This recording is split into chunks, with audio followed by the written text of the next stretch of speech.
नमस्ते। मैं रमावती कुमारी फिर से आप लोगों के समक्ष एक नए विषय को लेकर के प्रस्तुत हुई हूँ। आज हम विभिन्न पुस्तकालय के जो विभिन्न संघ हैं, एसोसिएशंस हैं, उनके बारे में चर्चा करेंगे। सबसे पहला जो एसोसिएशन है वो है अमेरिकन पुस्तकालय संघ, ALA जिसे कहते हैं। इसके उद्देश्य क्या है, कार्य क्या है, इसके बारे में हम आज चर्चा करेंगे। जब किसी सामान्य उद्देश्य की पूर्ति के लिए व्यक्तियों अथवा समूहों द्वारा संगठन बनाया जाता है तो उसे संघ कहते हैं। ये संघ सरकारी या गैर सरकारी दोनों स्तरों पर हो सकता है। ग्रंथालय क्षेत्र भी इसका अपवाद नहीं है। ग्रंथालय संघ एक व्यावसायिक संघ है जिसमें इस व्यवसाय क्षेत्र से जुड़े व्यक्ति या संख्या सदस्य होते हैं।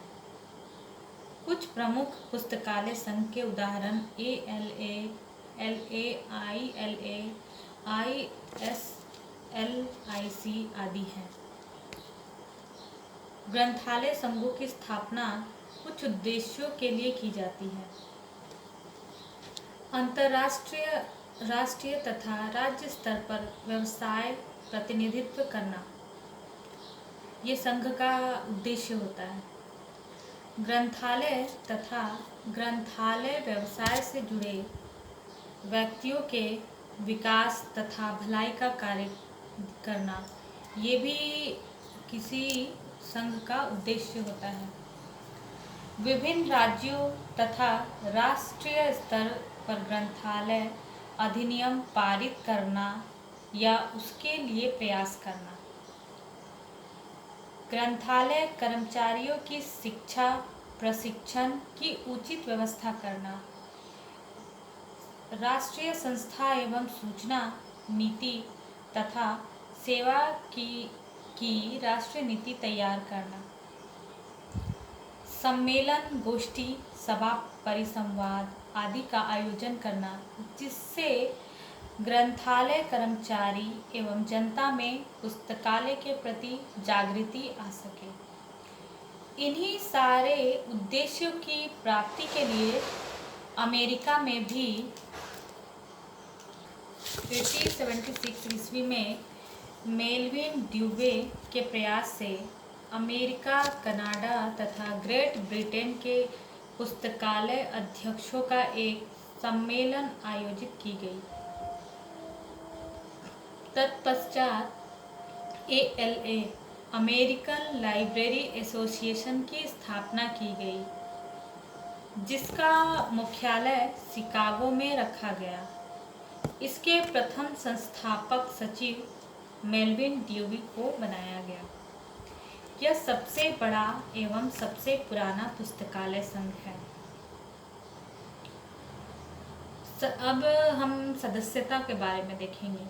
कोई भी व्यक्ति ग्रंथालय या संगठन जो पुस्तकालय में रुचि रखता हो बिना किसी भौगोलिक सीमा के इसका सदस्य हो सकता है। संगठन ALA के आम सभा द्वारा अध्यक्ष, कार्यकारिणी तथा सदस्यों का चुनाव होता है। ALA का संचालन एक प्रबंध मंडल द्वारा किया जाता है। इसके बहुत सारे विभाग हैं जैसे बाल पुस्तकालय, संदर्भ सेवा पुस्तकालय, प्रशिक्षण इत्यादि। कुछ समितियां इसके अन्य विषय के कार्यों को देखती हैं। सदस्यों के हितों के लिए राउंड टेबल काउंसिल भी है। इसके कार्य संचालन के लिए कुछ स्टाफ भी रखे गए हैं। अब हम ILA के जो कार्य हैं उसको देखेंगे। ILA अनेक प्रकार से पुस्तकालय के क्षेत्र में सेवा प्रदान करने में सफल रहा हुआ है। ILA ने अपने देश में पुस्तकालय चेतन को विकसित करने तथा पुस्तकालय आंदोलन को गति प्रदान करने में काफ़ी कार्य किया है। ALA के स्थापना के पूर्व ही राज्यों में ग्रंथालय अधिनियम पारित हो गए, किंतु फिर भी 1887 तक इसके प्रयास से 20 राज्यों में अधिनियम पारित किया गया। विश्व में ग्रंथालय विज्ञान का विकास वास्तव में ALA के द्वारा ही किया गया है। अमेरिका में पुस्तकालय विज्ञान का सर्वप्रथम विद्यालय लाइब्रेरी इकोनॉमी इसके प्रयास से ही कोलंबिया में आरंभ किया गया। आप चाहे तो नोट डाउन कर लें कि ALA के द्वारा अमेरिका पुस्तकालय विज्ञान का सर्वप्रथम विद्यालय, जिसका नाम है लाइब्रेरी इकोनॉमी, इसके प्रयास से ही कोलंबिया, जगह का नाम है कोलंबिया, में आरंभ किया गया। अमेरिकन लाइब्रेरी एसोसिएशन पुस्तकालय प्रक्रिया, तकनीकी तथा सेवाओं का स्तर निर्धारण तथा ग्रंथालय प्रशिक्षण में समरूपता बनाए रखना निरंतर प्रयास रखती है।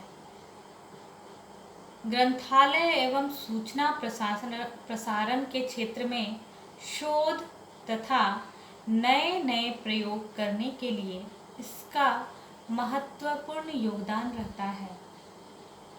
वार्षिक अधिवेशन, सेमिनार तथा कार्यशालाओं का आयोजन करती है। संघ गुणात्मक ग्रंथालय सेवा की विशेषता क्वालिटी में सुधार करने के लिए मानदंड स्थापित करती है। ग्रंथालय विद्वानों के नाम पर अनेक पुरस्कार प्रदान करती है। प्रतिवर्ष राष्ट्रीय ग्रंथालय सप्ताह का आयोजन संघ द्वारा किया जाता है। अमेरिकन लाइब्रेरी एसोसिएशन द्वारा 1948 तथा 1953 में 2 शक्तिशाली स्टेटमेंट को अंगीकार किया गया। पहला है ग्रंथालय अधिकारों का विधेयक और दूसरा है पढ़ने की स्वतंत्रता। ग्रंथालय अधिकारों का विधेयक संघ द्वारा 1948 में स्वीकार किया गया। इस प्रकाशन अमेरिकन लाइब्रेरी एसोसिएशन बी में जुलाई अगस्त 1948 में प्रकाशित किया गया, जिसमें कुछ बातें ही कही गई हैं, जो कि इस प्रकार से हैं। किसी भी पुस्तकालय को वर्जित नहीं किया जाएगा। सूचना ज्ञान के महत्व की दृष्टि से पुस्तकें तथा पाठ्य सामग्री समझी जाएगी।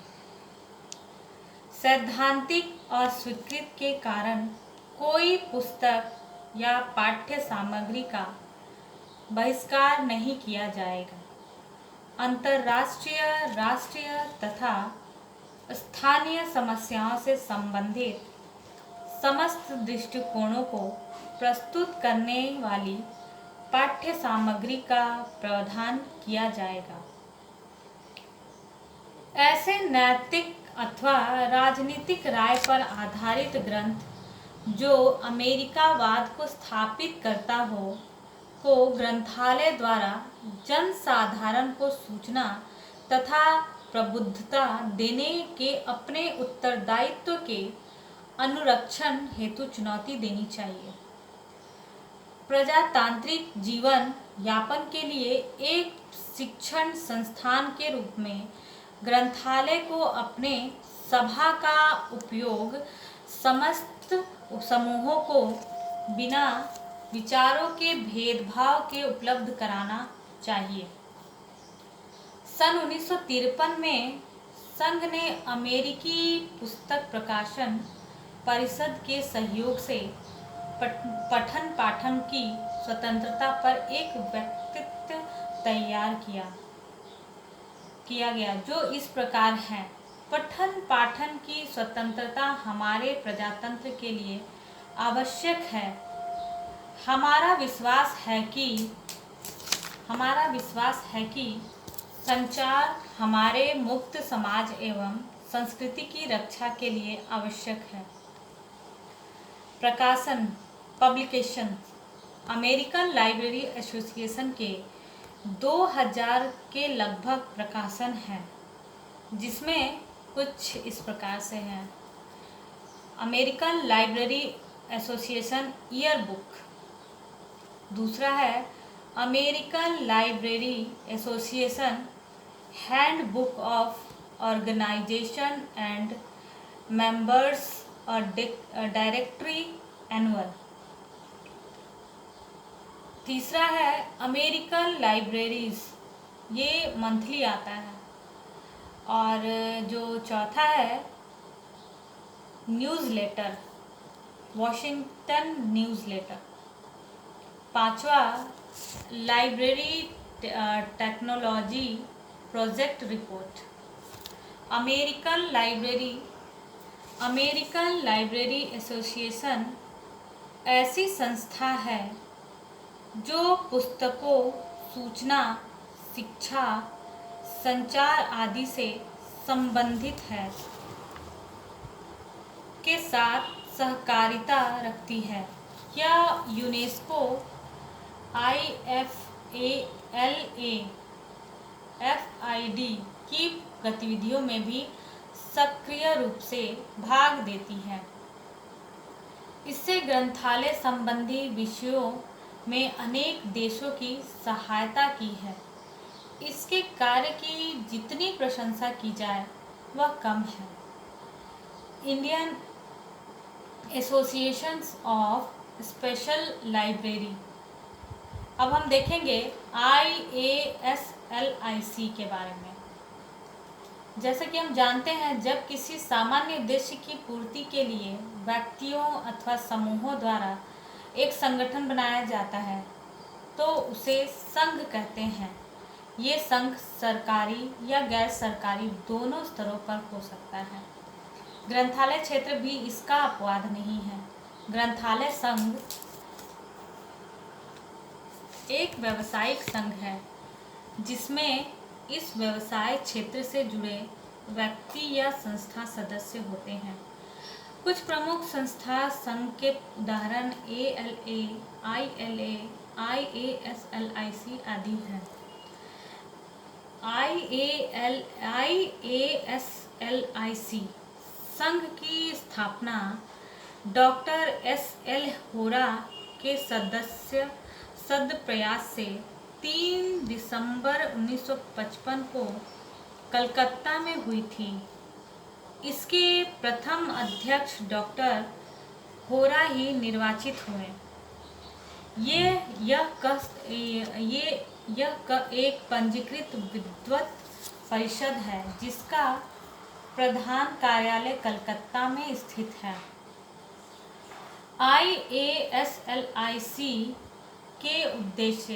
अब IASLIC का फुल फॉर्म है Indian associations of special libraries and information centres. आप चाहें तो इसे नोट डाउन कर सकते हैं, क्योंकि बहुत बार शॉर्ट नोट्स में आता है कि IASLIC का फुल फॉर्म बताइए। तो IASLIC का फुल फॉर्म है Indian associations of special libraries and information centres. अब हम इसके उद्देश्य क्या हैं उसके बारे में जानकारी देंगे आप लोगों को। इसके बारे में हम चर्चा करेंगे। इसका जो पहला उद्देश्य है, ज्ञान के सुव्यवस्थित अर्जन एवं प्रसारण को प्रोत्साहित करना, ग्रंथालय एवं सूचना सेवाओं में सुधार हेतु प्रयत्न करना। तीसरा है विशिष्ट ग्रंथालय एवं प्रलेखन प्रविधियों के लिए शोध केंद्र के रूप में कार्य करना। चौथा है वैज्ञानिक, तकनीकी एवं अन्य क्षेत्रों के लिए सूचना केंद्र के रूप में कार्य करना। नेक्स्ट वन, ग्रंथालय प्रशिक्षण में योगदान देना। नेक्स्ट, ग्रंथालय साहित्य का प्रकाशन करना। नंबर 7, ग्रंथालय सहयोग समन्वय के लिए कार्य करना।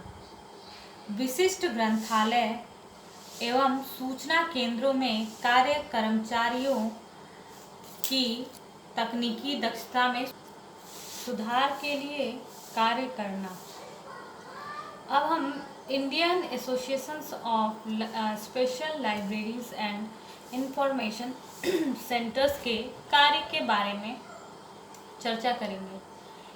इसके द्वारा प्रमुख कार्य संपादित हो रहे हैं, जो कुछ इस प्रकार से हैं। पहला है पब्लिकेशंस, प्रकाशन। IASLIC बुलेटिन, जो कि त्रैमासिक है। IASLIC न्यूज़ लेटर, ये हर मंथ आता है। उसके बाद इसका और भी एक प्रकाशन है, इंडियन लाइब्रेरी साइंस एब्स्ट्रैक्ट। ये जो ईयर है, ये ईयरली आता है, का प्रकाशन नियमित रूप से हो रहा है। इसमें क्या क्या है, जो है Indian associations of special libraries and information centres bulletin, ये क्या आता है, त्रैमासिक आता है, ठीक है। उसके बाद है Indian associations of special libraries and information centres news letter, ये मंथली पर मंथ आता है, ठीक है। और उसके बाद जो है इंडियन लाइब्रेरी साइंस एब्स्ट्रैक्ट, ये जो है आपका ईयर बुक है, ईयरली आता है। अब इसके मीटिंग्स के बारे में चर्चा करेंगे। यह प्रतिवर्ष वार्षिक सम्मेलनों, परिसंवादों आदि का आयोजन कर रहा है। Indian associations of libraries and information centres जो है, वो आपका टाइम टू टाइम सेमिनार्स का आयोजन करता है। शिक्षा एवं प्रशिक्षण, एजुकेशन एंड ट्रेनिंग। ग्रंथालय में प्रशिक्षण हेतु अल्पकालीन शॉर्ट टर्म का आयोजन कलकत्ता एवं देश के अन्य भागों में करता है प्रशिक्षण के लिए। ग्रंथ पुनरुत्पादन, अनुवाद, फोटो, प्रतिलिपिकरण एवं रिप्रोग्राफिक्स कार्यों का संपादित कर रहा है। ये सब इसके जो है कार्य है, ठीक है। व्यवसाय में संबंधित लोगों के हित के लिए सरकार एवं अन्य अधिकारियों के सहयोग पर संपर्क स्थापित करता है। IASLIC Nisha national information system for science and technology के साथ सहयोग कर रहा है। यह अंतर्राष्ट्रीय व्यावसायिक संघ है, जैसे informational federation of libraries association एवं इंटरनेशनल फेडरेशन ऑफ डॉक्यूमेंटेशन से संबद्ध है। अब इसके ऑर्गेनाइजेशंस कौन कौन से हैं? सामान्य सम्मानित आजीवन एवं समस्याएं IASLIC के सदस्य हैं। सामान्य परिषद 2 वर्षों के लिए एक अध्यक्ष, 6 उपाध्यक्ष, 1 सामान्य सचिव, 1 कोषाध्यक्ष, संयुक्त सचिव, 2 सहायक सचिव, 1 पुस्तकालय अध्यक्ष एवं 20 काउंसिल सदस्य को चुनता है। इस तरह हम देखते हैं कि Indian associations of special libraries and information centres एक बृहद परिषद के रूप में वर्षों से कार्यरत है। सदस्यों में वैज्ञानिक, शिक्षाविदों, प्रशंसकों आदि को सम्मिलित कर इसके गौरव को बढ़ाने का प्रयास किया जा रहा है।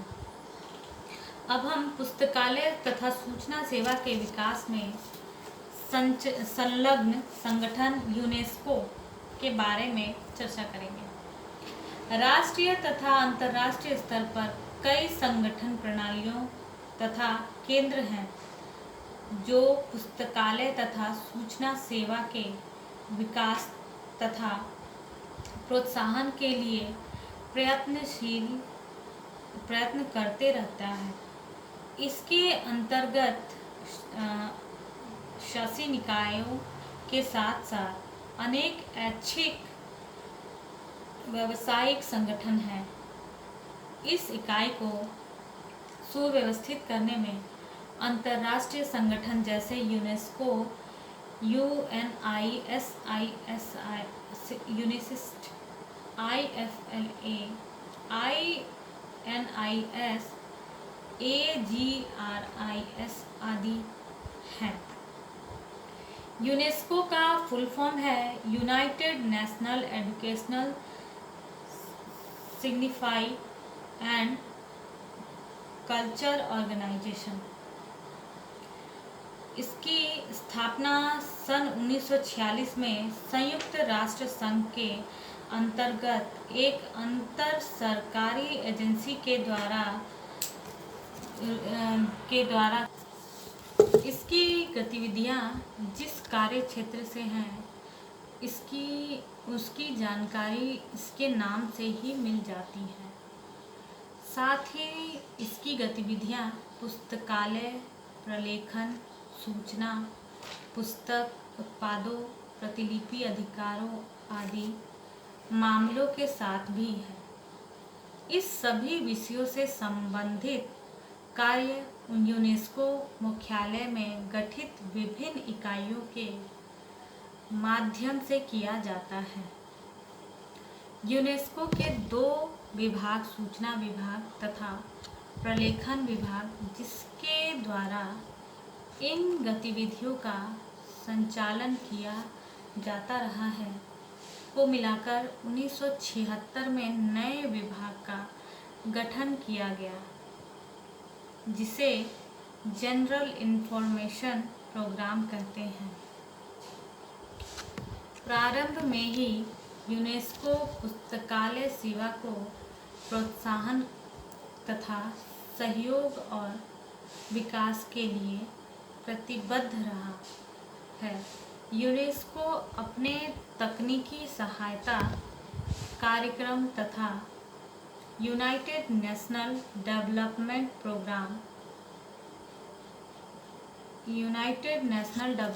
प्रोग्राम के कार्यक्रम के अंतर्गत विभिन्न परियोजना चलाता है, जिनमें गोष्ठियां, सम्मेलनों तथा बैठकों का आयोजन किया जाता है तथा विशेषज्ञ उपकरण तथा छात्रवृत्ति उपलब्ध कराए जाते हैं।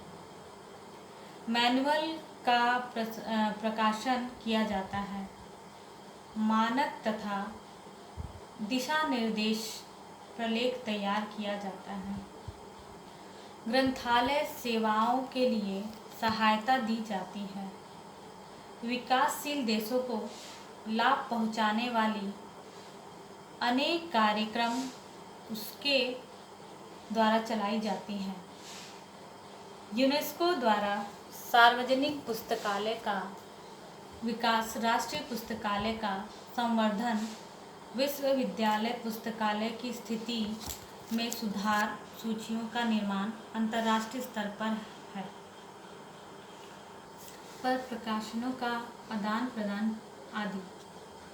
पुस्तकालय, प्रलेखन तथा अभिलेखागारों से संबंधित यूनेस्को की सेवा इस प्रकार के विषयों से है, जिसमें पहला है पुस्तकालय, प्रलेखन तथा अभिलेखागारों से संबंधित सेवाओं के लिए सिद्धांत और स्वरूप।